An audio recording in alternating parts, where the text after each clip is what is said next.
12 months of good fortune, or 12 seconds of absolute chaos. Across the globe, millions of people spent their midnight countdown not with a kiss, but by frantically stuffing 12 grapes into their mouths before the final bell tolled. But where did this bizarre race against time actually come from? This New Year's Day, we're looking at the strange, accidental history of the 12 grapes tradition.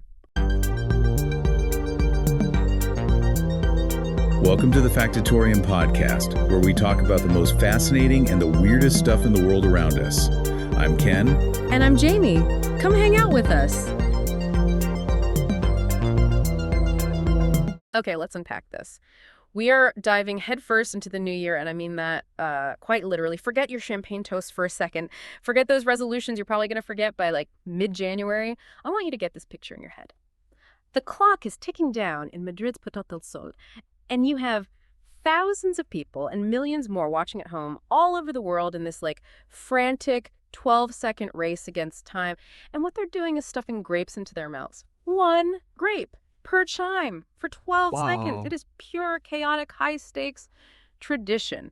And now, thanks to the internet and, the stranger corners of social media, a lot of people are doing this exact same thing while huddled under a dining room table. What's fascinating here is the sheer enduring power of ritual. I mean, you're seeing something ancient right up against something that's gone completely viral. At the core of all this is Las Doce Uvas de la Suerte, the 12 grapes of luck. And it's a tradition that blends these really strict, almost religious rules with these totally whimsical modern twists. And it all points to this universal, this primal human desire to have some control over our fate. Right, this desire for external luck, this edible manifestation ritual. But it doesn't exist on its own, does it? It's sort of perfectly paired with an equally powerful internal ritual. The very human need to clear space, that urge to purge the old, the broken, the useless, and to create clean slate mentally and physically for the next 12 months. Precisely. And that's what this deep dive is really about. It's an exploration of intention. We've gathered sources that detail the history, the cultural rules, the bizarre viral twists, and maybe most importantly, the neuroscientific backing for both of these traditions. Our mission today is to find out what it really means to prepare your mind and your home for the year ahead. We're looking at how physical rituals, whether that's eating fruit under pressure or mindfully getting rid of an old vase, how they align with that deep desire for renewal. So not just what people are doing, but the why behind it, and what, if any, measurable difference it actually makes. Exactly. Okay, so let's start our journey right in the heart of Spain. Let's talk about the tradition that requires some pretty impressive oral dexterity. Yeah. The 12 grapes. The origin story is it's surprisingly layered. It's rooted in both public mockery and, believe it or not, some brilliant agricultural marketing. Right. There are two key origin points, and you sort of need both to understand how it became so resilient. So we're talking late 19th, early 20th century. That's it. And that tension you mentioned between high society and, the common folk, that's essential to the whole story. The initial spark goes back to the 1880s in Madrid. Yeah. At that time, Spain's wealthy elite were really into adopting French customs for New Year's. Okay, so being very sophisticated. Very sophisticated. Specifically, drinking expensive imported champagne and eating grapes. It was a symbol of luxury, prosperity, all of that. But the working class citizens of Madrid, they saw this conspicuous consumption, and they decided to respond with humor. And defiance. They organized a kind of playful protest. They all gathered at the famous Puerta del Sol clock tower. Which was the same spot the elites would gather. Exactly. But instead of the fancy imported stuff, they brought cheap local grapes. Yeah. And with each of the 12 chimes of the clock at midnight, they ate one. They turned what was basically a public mockery of the rich into this kind of magical, very communal, and uniquely Spanish tradition. Wow. So it's a great example of social parody just organically becoming a custom. It's an incredible example. But I think the insight here is that great traditions often start with either defiance or dollar signs, and sometimes both. Right, because that protest in the 1880s, that set the timing and the location, but it didn't make it a nationwide thing. No. That came later. The second origin story, the commercial one, is what cemented it. We're talking about the 1909 marketing hack. By the early 1900s, grape farmers, especially in the Alicante region, had huge problems. Too many grapes. A massive, unavoidable bumper harvest. A huge surplus of fruit. And they needed a really compelling way to sell it all before it's spoiled. And what's more compelling than tying it to good fortune for the new year? Exactly. They brilliantly promoted the practice, linking the 12 grapes directly to guaranteed good luck. They basically capitalized on that Madrid street custom and pushed it into every single household. So economic necessity was really the mother of tradition here. Absolutely. It solidified the custom across all classes and eventually, helped it spread across the globe. So let's get into the execution. The ritual itself, las Doce Uvas de la Suerte. It sounds simple, but it's all about precision. Intense precision. You have to eat one grape with each of the 12 clock bell strikes. Not the little chimes beforehand, but the big, heavy, deliberate strikes at midnight on December 31st. And that clock tower in Puerta del Sol became the focal point for the whole country. I mean, it's been broadcast on national television since 1962. Since 1962. It means the entire nation and a lot of the world is completely synchronized in this frantic chewing exercise. And the stakes are high, psychologically at least. Oh, they're felt very keenly. Each of the 12 grapes represents one of the 12 months of the coming year. If you successfully eat all 12 before that final chime fades, it promises luck, health, love, prosperity for the whole year. It's like an edible, high-speed guarantee of good fortune. So you're saying if you mess up, if you get to the 11th chime and you've still got 3 grapes left, you're doomed. That's intense. Well, historically, the belief is pretty strict. Missing even one grape is thought to bring minor misfortune. Or at the very least, it means your wishes for that specific month won't come true. So it's a very high-pressure 12 seconds. It's a culinary tightrope walk. And interestingly, some of the older folklore suggests it was originally meant to ward off witches and evil spirits in general. Oh, wow. Yeah, so that adds this whole other layer of, protective magic to the speed eating. The stakes are higher than just good luck. You're actively fighting off the bad. And if you want to be truly authentic about it, you can't just use any old grapes from the supermarket. No, the sources are very clear on this. You need Aledo grapes. They're the traditional Spanish variety, and they're often protected by a designation of origin. What's so special about them? They're known for having really sweet, pale, and especially thin skins. And there's this meticulous traditional method where they're sometimes wrapped in paper bags while they're still on the vine. To protect them. Exactly. It helps give them those prized characteristics. And of course, the thin skin is critical when you only have 1 second per grape. Okay, but the pressure of those 12 seconds, I mean, it seems like a real choking hazard, to be honest. It is, which led to some fantastic practical innovations. You can now buy commercially prepared versions in Spain. Tins of 12 lucky grapes that are already peeled and seeded. Wait, really? Like canned lucky grapes? Yep. It's the ultimate adaptation of tradition meeting convenience. That's amazing. It solves the choking hazard, it solves the time crunch, and it shows you how important the ritual is, that people will bypass the natural fruit for a tinned version just to guarantee success. It's convenience food for the superstitious. That's the perfect way to put it. It ensures the act of intention isn't derailed by, a tough grape skin. And as you mentioned, this custom didn't just stay in Spain. Not at all. Oh. It's been widely adopted in places with deep cultural ties. Mexico, Peru, Colombia, Cuba, all through Latin America. So it's a huge part of Hispanic New Year's festivities everywhere. A foundational part. All the way to the Philippines and, of course, throughout Hispanic communities in the U.S. It all stems from that one clock tower, that one moment. Which brings us to the modern era, where tradition gets refracted through the lens of social media. Here's where it gets really interesting. Because if the original custom was born from protest and marketing, this viral twist is born purely from the hunger for love and the power of platforms like TikTok. Exactly. The original ritual is about general prosperity and health. But this recent super popular modification is hyper-specific. We're talking about eating the 12 grapes while physically being under the table. I just have to pause on that image for a second. It sounds so uncomfortable and awkward and probably messy. It does. But the believers claim this very specific modification huddling under the dining surface is the absolute key to attracting love, a soulmate, romance in the new year. It's like casting a love spell with fruit. That's exactly how it's perceived. You're setting your romantic intentions into motion by putting yourself in this sort of vulnerable, unconventional position. And for anyone, desperate enough to try it, the sources lay out the rules, and they are almost religious in their strictness. They are. The location is non-negotiable. You have to be under a table. And this action is seen symbolically. How so? It's meant to represent a complete letting go of the past year, starting fresh from a position of humility or hidden intention. It's an act of surrender to fate, then. You're literally beneath the main party, removed from it all, just to focus on that one desire. That's the interpretation. And the intention setting gets really rigorous. You have to make 12 wishes, one with each grape, and for this version, the focus is squarely on love. And I saw that some stricter versions even say you can't peek at the grapes before midnight. Right, to avoid spoiling the luck. Yeah. You have to maintain the purity of the ritual. It's a fantastic example of a culture just instantly adapting a traditional structure to address a very modern anxiety, finding a partner. And of course, the internet needs proof. It needs success stories. And the sources gave us one. Yes, the anecdote about Natasha Beer, Candace Cameron Beer's daughter. She tried the ritual and then, not long after, entered a relationship.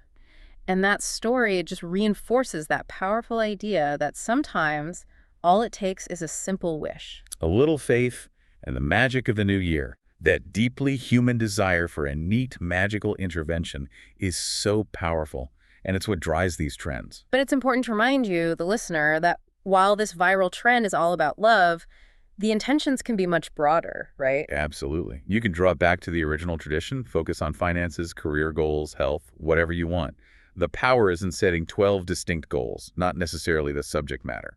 Okay, but we need a reality check here, because this trend just exploded and a lot of new beliefs got grafted onto it. Right, which is where the Feng Shui expert Johnson Chua comes in. Yeah. His perspective adds some important balance. And what does he say?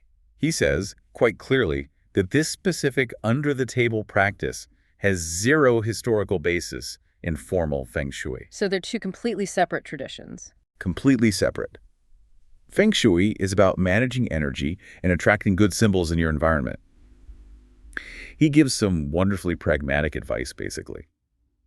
Do not rely on grapes for your love life. I love that. He reminds us that our fate depends on our actions and decisions throughout the whole year, not just on a 12-second act under a table. And yet people are still embracing it, but with flexibility. We saw people talking about substituting the grapes if they weren't available. Oh yeah, raisins, orange slices. I even saw 12 sips of wine or cognac. I saw someone say they'd try 12 bites of a carrot just to keep the rhythm. And that adaptability just confirms it.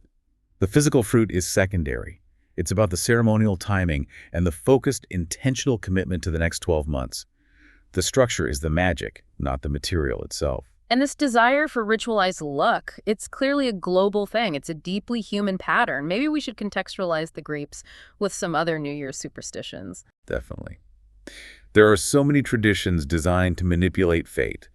For travel and adventure, for example, in some Latin American countries, you walk around the block with an empty suitcase. Or one packed with things for the trip you want, like sunscreen for a beach vacation. Exactly. The movement symbolizes the travel you want to attract. Then there's the whole category focused on money, eating round foods that look like coins. That one spans so many cultures. Black-eyed peas, lentils. In the southern U.S., you have Hoppin' John, black-eyed peas with rice, and you serve it with greens for paper money and cornbread for gold. The whole plate is dedicated to financial prosperity. It's amazing. And we can't forget the colored underwear tradition. A very popular one. Red underwear for love and passion, yellow for career luck or a raise, and blue for health. The color lines up directly with what you want to manifest. And there's a catch, right? At least for the red ones. Yes, here's that ritual dependency again. In some traditions, especially in Spain, the auspicious red underwear has to be a gift. You can't just buy it for yourself. That adds another layer of social ritual to it. It does. It makes it a shared thing, not just personal. And finally, we have to talk about the things you absolutely must avoid doing. Right, like don't eat lobster. The logic is simple. Lobsters walk backward, and you don't want to set your goals back for the year. You want things that move forward. Exactly. And the big one for all the neat freaks out there, avoid cleaning or doing any laundry on January 1st. Why is that? The superstition, especially in Chinese culture, is that you'll wash away your good fortune for the year. You're sweeping good luck out the door with the dust. I've also heard a more extreme version. That you might wash away a loved one, implying a death in the family. So the consensus is clear. Just wait until January 2nd to do your chores. So we've really covered the external pursuit of luck, these rituals designed to invite chance into our lives.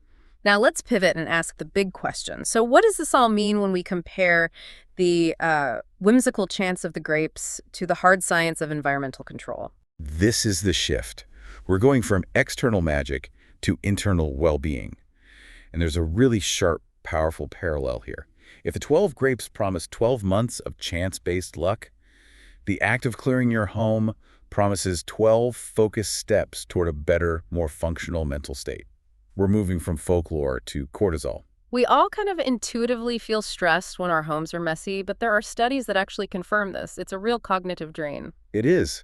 Research from the Princeton Neuroscience Institute and also from the Journal of Neuroscience confirms that visual disorder actively competes for your brain's attention. It's like having too many tabs open on your computer. That's the perfect analogy. When your shelves are overflowing or there are piles of mail, your brain has to work so much harder subconsciously just to filter the relevant stuff from all that visual noise. And that constant filtering process is mentally exhausting. It drains cognitive resources you could be using for deep work or creativity or just, relaxing. And the consequences are more than just feeling a bit slow. The sources talk about the cortisol connection. A direct link between your home environment and your stress levels.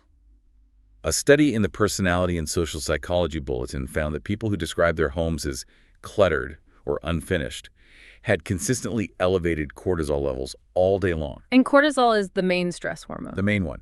It's good for short-term fight or flight, but when it's chronically elevated because of an environmental stressor like the chaos of a messy home, it just quietly wreaks havoc on your well-being. It impacts your sleep, your immune system, your anxiety levels. Everything. So by managing the external chaos, you are literally reducing your internal physical stress. And on the flip side, the act of decluttering has immediate measurable benefits. Oh, absolutely. The act of organizing itself is a powerful reward mechanism for the brain. It releases dopamine. Exactly. It's the brain's reward chemical, and it gets activated when you accomplish goals, even tiny ones. So when you clear 12 items from your shelves, you're essentially giving your brain 12 little victories before the new year even starts. And that small, rewarding process leads directly to long-term benefits. Better focus, better sleep, less anxiety, and a real sense of self-esteem because you are controlling your environment, not the other way around. And beyond just the chemical response, there's this huge psychological connection between our living space and our identity. That's the bigger context. The Journal of Environmental Psychology talks about home self-extension variables. The idea is simple. Our home is a physical, three-dimensional extension of our identity. Of our self-concept. Right. And when that space reflects intention instead of just accumulated accidents and chaos, we're much more likely to thrive. A clear, intentional home is like a psychological ally. Okay, let's make this actionable. Just like the 12 grapes require focus, we've put together a list of 12 things to clear off your shelves before midnight.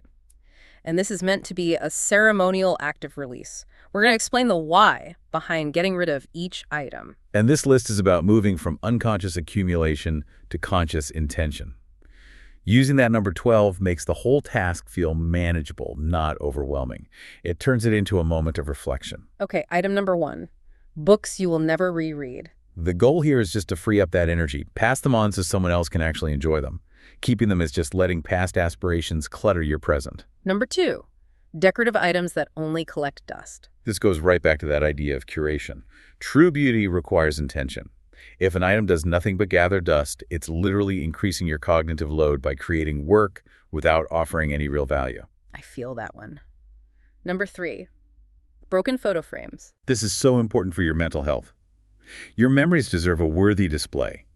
A broken frame suggests a kind of neglect for those moments. It's visual noise surrounding something precious. Right. Number 4, outdated magazines. They are pure, tangible visual noise.